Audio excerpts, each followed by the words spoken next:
देखो bonding molecular orbital व anti bonding molecular orbital में अंतर। तो बॉन्डिंग मोलिकुलर ऑर्बिटल व एंटी बॉन्डिंग मोलिकुलर ऑर्बिटल में बड़ा डिफरेंस पाया जाता है।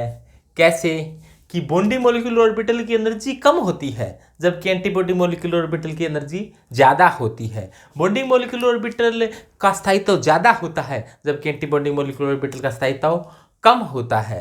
बॉन्डिंग मोलिकुलर ऑर्बिटल के अंदर यदि इलेक्ट्रॉन बढ़ते हैं तो बंध क्रम बढ़ जाता है, यानी कि बंधों की संख्या बढ़ती है। अर्थात बॉन्डिंग मोलिकुलर ऑर्बिटल के अंदर यदि इलेक्ट्रॉन भरेंगे तो ये स्थायित्व के मान में वृद्धि करेगा, जबकि ये स्थायित्व कम करेगा। बॉन्ड ऑर्डर का मान क्या करेगा? कम करेगा। कैसे करेगा इस बात को समझो थोड़ा कि जैसे मान लो कोई भी एक कक्षक इधर से आया।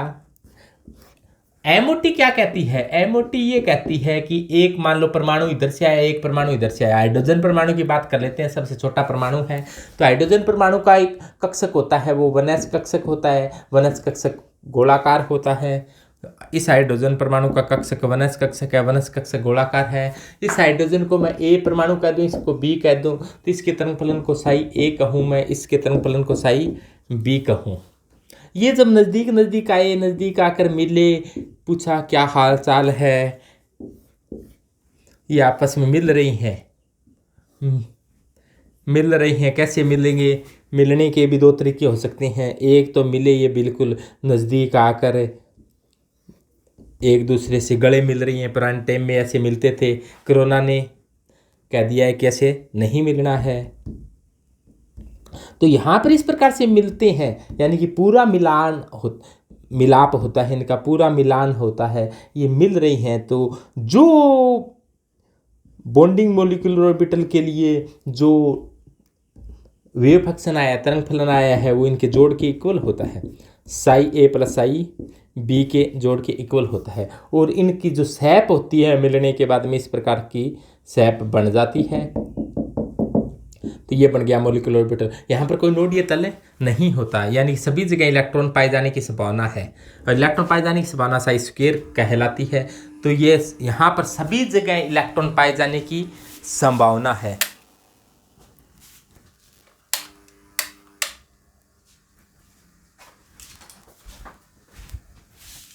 जब पहले परमाणुवीय रूप में थे तब इसकी इलेक्ट्रॉन पाए जाने की संभावना थी, वो साई ए स्क्वायर थी।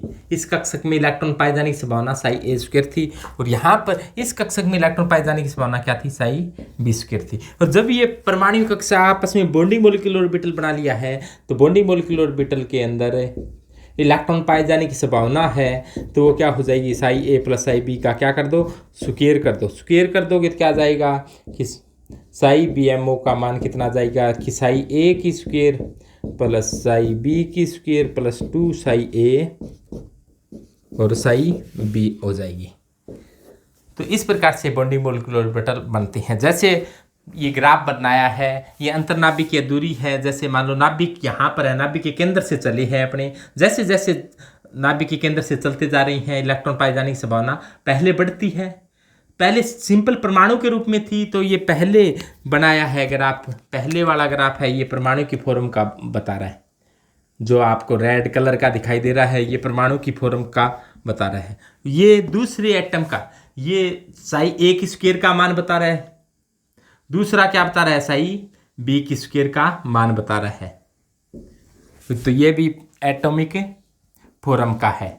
जब ये आपस में एटम मिलकर मोलिकुलर फॉर्म बना लिया है, तो रिजल्टेंट क्या आया है? साई बी एम ओ की स्क्वायर कह दिया। साई बी एम ओ की स्क्वायर क्या हो जाएगी? साई ए प्लस साई बी की स्क्वायर। तो ये ग्राफ कैसा आएगा? इसको मैं नीले पेन से बना रहा हूँ। तो ये आणविक कक्षक के लिए बता रही हैं। तो ये इस प्रकार का आएगा। तो यानी कि पहले यहाँ पर इलेक्ट्रॉन पाए जाने की संभावना नहीं थी, अब यहाँ पर इस प्रकार से आता है। यानी कि इलेक्ट्रॉन पाए जाने की संभावना इस प्रकार से होती है आणविक कक्षक में। और परमाणु कक्षक में पहले क्या थी? इलेक्ट्रॉन पाए जाने की संभावना इस प्रकार से थी। इलेक्ट्रॉन पाए जाने की संभावना क्या होती है? साई स्क्वायर होती है। ये ग्राफ है, ये साई ए की स्क्वायर को बताता है। ये ग्राफ साई बी की स्क्वायर को बताता है। परिणामी, इनका परिणामी करेंगे तो ये इस प्रकार से आएगा, दोनों का जोड़ परिणामी। इस प्रकार से बता दिया। तो ये तो बॉन्डिंग मॉलिक्यूलर ऑर्बिटल के लिए है। एंटी बॉन्डिंग मॉलिक्यूलर ऑर्बिटल में परमाणु का तो वैसा का वैसा रहेगा। आणविक जब बनेंगे तो इसमें क्या होता है, जो रिजल्टेड तरंग फलन होता है, इन कक्षकों के बीच में अतिव्यापन बहुत ही कम होता है, ऊर्जा का एक्सचेंज बहुत ही कम होता है, इनके बीच में लड़ाई झगड़ा हो गया है, ये बहुत एक दूसरे से दूर रह रही हैं, बीच में इलेक्ट्रॉन पाए जाने की संभावना नहीं है। तो ये क्या बन गया है, नोडल प्लेन बन गया है। तो यहाँ पर इसकी इलेक्ट्रॉन पाए जाने की, यहाँ पर इसका परिणामी तरंग फलन होगा वो साई ABMO कह दूं मैं, तो साई ABMO क्या हो जाएगा, Sai A minus psi B हो जाएगा। और इसकी स्क्वायर क्या हो जाएगी, इसकी स्क्वायर है वो इस पूरे की स्क्वायर की इक्वल होगी, और पूरे की स्क्वायर करेंगे तो क्या आ जाएगा, साई ABMO की स्क्वायर इज इक्वल टू क्या हो जाएगा, साई A की स्क्वायर प्लस साई B की स्क्वायर प्लस, सॉरी यहाँ पर क्या आ जाएगा, इनके बीच में माइनस है तो -2 साई A साई B आ जाएगा। तो ये मान इसको बता रहा है कि पहले तो ये घटा, इसके बाद में शून्य हो जाता है, यहाँ पर इलेक्ट्रॉन पाए जाने की संभावना नहीं होती, तो यहाँ पर क्या बन जाता है, एक नोडल प्लेन है। ये इस प्रकार से है, ऐसे है, ऐसे है, बीच में कोई इलेक्ट्रॉन पाए जाने की संभावना नहीं है यहाँ पर। तो यहाँ पर इलेक्ट्रॉन पाए जाने की संभावना शून्य है, और फिर इलेक्ट्रॉन पाए जाने की संभावना बढ़ती है, इसमें इलेक्ट्रॉन पाए जाने की संभावना बढ़ती है, फिर शून्य होकर फिर बढ़ती है, फिर शून्य होकर, लेकिन यहाँ पर इलेक्ट्रॉन पाए जाने की संभावना शून्य नहीं होती है। तो यहाँ पर इस प्रकार का आता है। तो ये बॉन्डिंग मॉलिक्यूलर ऑर्बिटल कैसे बनता है, एंटी बॉन्डिंग मॉलिक्यूलर ऑर्बिटल कैसे बनता है, और ये बॉन्ड ऑर्डर बढ़ाता कैसे है, क्योंकि यहाँ पर इलेक्ट्रॉन बनने से बॉन्ड ऑर्डर निकालने का एक सूत्र होता है कि NB minus NA/2। Bonding molecular orbital, ये NB क्या है, number of bonding molecular orbital.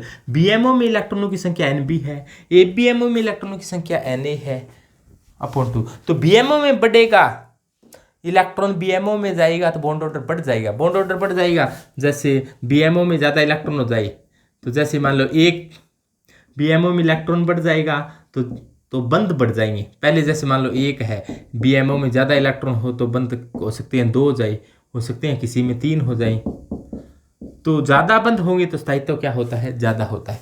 तो BMO में इलेक्ट्रॉन भरेंगे तो स्थायित्व बढ़ेगा, और ABMO में इलेक्ट्रॉन भरेंगे तो ABMO में इलेक्ट्रॉन भरेंगे तो स्थायित्व कम होगा, क्योंकि ये बंद को कम करने का काम करता है, बॉन्ड ऑर्डर को कम करने का काम करता है।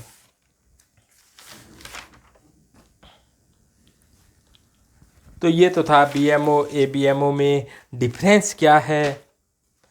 तो इसी के साथ अपना ये टॉपिक कंप्लीट होता है।